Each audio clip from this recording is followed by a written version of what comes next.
تازہ ترین ویڈیوز کے لیے ہمارا چینل سبسکرائب کر کے بیل آئیکن پریس کریں تاکہ آپ کو ملے ہر اپڈیٹ سب سے پہلے۔ 100 سال کا جب پاکستان ہوگا ڈاکٹر صاحب، آپ کے خیال میں وہ 3 سب سے اہم تبدیلیاں، بہتریاں کیا ہونی چاہیے؟ یعنی اگلے 100 سال کی جب سیلیبریشن ہوگی، پاکستان کو کیسا ملک ہونا چاہیے؟ مجھے 3 چیزیں بتائیے۔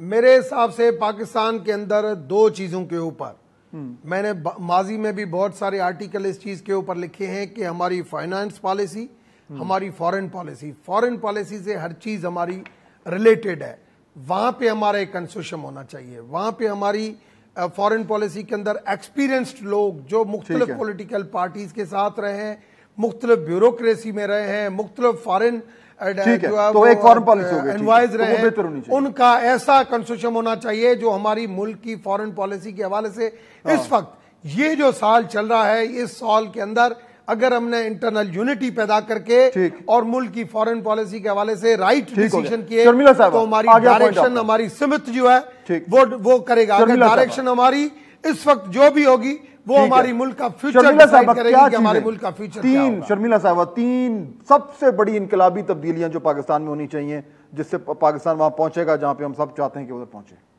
دیکھیے، سب سے پہلے تو میں پاکستان کی نیشنل سیکیورٹی کے حوالے سے بات کروں گی کہ اس پہ کسی قسم کی کوئی سیاست نہیں ہونی چاہیے۔ تمام سیاسی عسکری قیادت بیٹھ جائے سر جوڑ کے اور اس کے اوپر ایک ایسا لائحہ عمل بنائے، کیونکہ پاکستان کی نیشنل سیکیورٹی کے حوالے سے، اور اس طریقے سے بھی ڈاکٹر صاحب نے کہا فورن پالیسی کے اس کے اندر لے لیجئے کہ پاکستان کی جو سرحدیں ہیں اور پاکستان کے جو تعلقات ہیں اپنے بالخصوص اپنے نیبرز کے ساتھ، وہ اس قسم کے ہونے چاہیے جس میں میوچل رسپیکٹ اور ٹرسٹ ہو۔ یہ بہت امپورٹنٹ ہے۔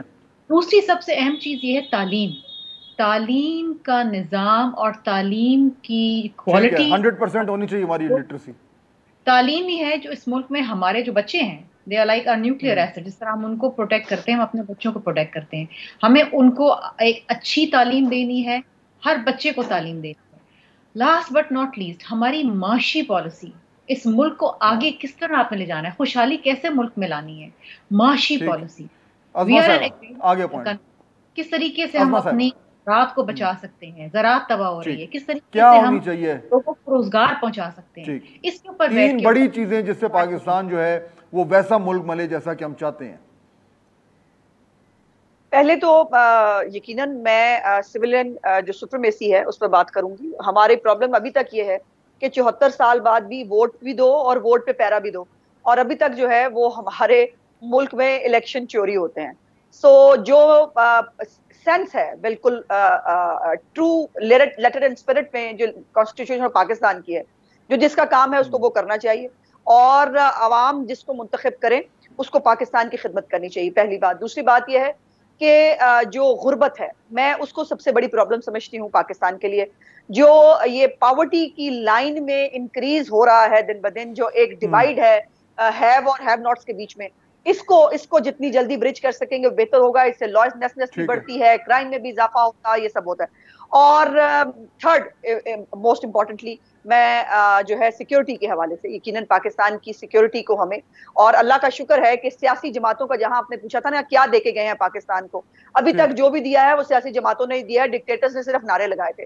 یہ پاکستان کا اٹامک پلانٹ جو پروگرام ہے وہ ہو، پاکستان کا انفراسٹرکچر ہو، پاکستان کے بڑے بڑے جو پروگرامز ہیں، ڈیمز ہیں، چیزیں ہیں، یہ سب جو ہے پولیٹیکل پارٹیز نہیں بنائی ہیں۔ پولیٹیکل پارٹیز عوام کو جواب دہ ہوتی ہیں، اس لیے وہ اپنے استطاعت کے مطابق کام کرتی ہیں اور ان کو کام کرنے کا موقع ملنا چاہیے۔